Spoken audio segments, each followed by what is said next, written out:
Hi guys, welcome to KSP2 Early Access. Today we're doing something slightly different, so it's a replica from a sci-fi series.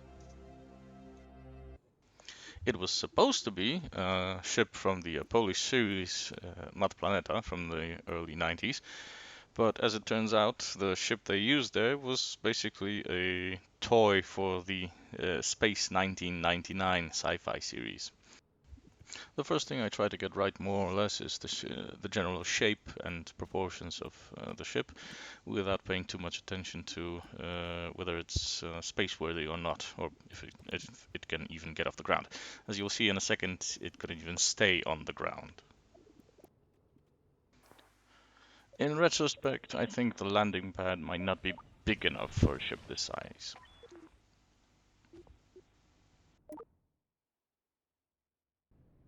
Once I corrected that small mishap, the first engine tests went perfectly. Well, maybe not the lateral ones. Note to self, use wheels in the future.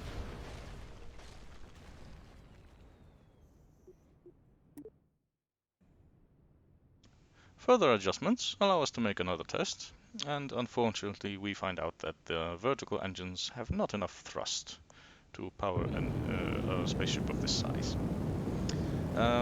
Note to self, retracting gear while landed does nothing.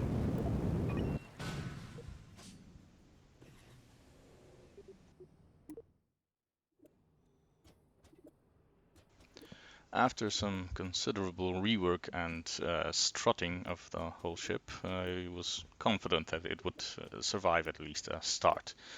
The main issue of not enough engines was fixed by adding more rockets. It was also more or less at this point where I realized that the whole structure might not have enough delta V to get us into space or stay in the air for too long, so I decided to fix it the same way I did everything else, the true Kerbal way, by adding more engines and adding more fuel. A lot more fuel. This didn't turn out as well as I expected.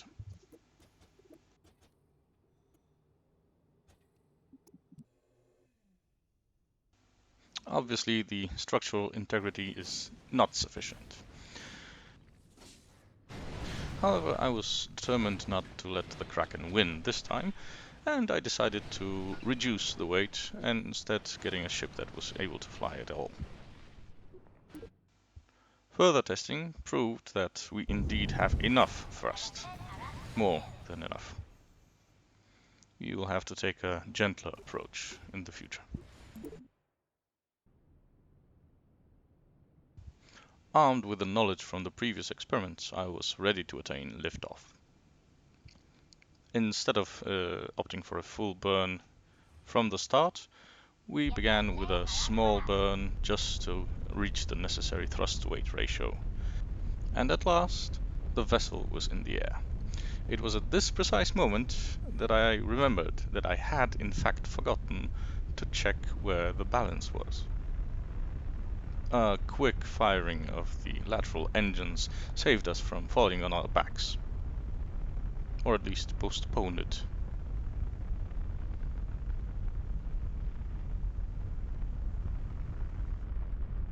I was well aware that I could have saved the pilot by simply reverting the time back to the VAB. However, this was just too enticing not to watch. You know what? Come to think of it, I might have at least avoided pouring salt on the wound and turned off the vertical engines once they were firing towards the ground. Well, live and learn. After some further testing and valuable failures, I decided that it's time to at least get this thing into space. So I installed some mods that allowed me to teleport directly there. So after generously giving me a 100-kilometer orbit, we could at least get some shots in space and test if the landing gear worked properly in its proper environment, which it did not. I assume that creating the landing gear in quads facing each other against instead of away from each other, it might not have been the best idea. And as you'll see in a couple of seconds, it was really tempting the Kraken.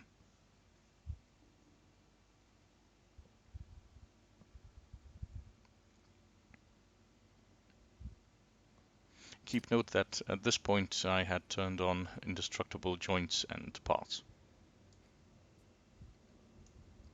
The Kraken definitely did not like that. I should avoid that in the future.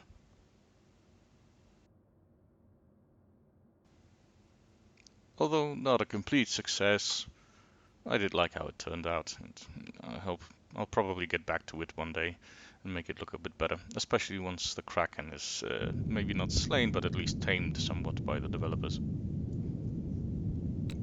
Now, if you get a chance, check out the link in the description. It's to the intro for the Polish Matplaneta show. It's cheesy as all hell and screams 1980s, but the music is quite unique and, well, to me it's freaking awesome. It's part of my childhood, so check it out. And have a nice day. See you around.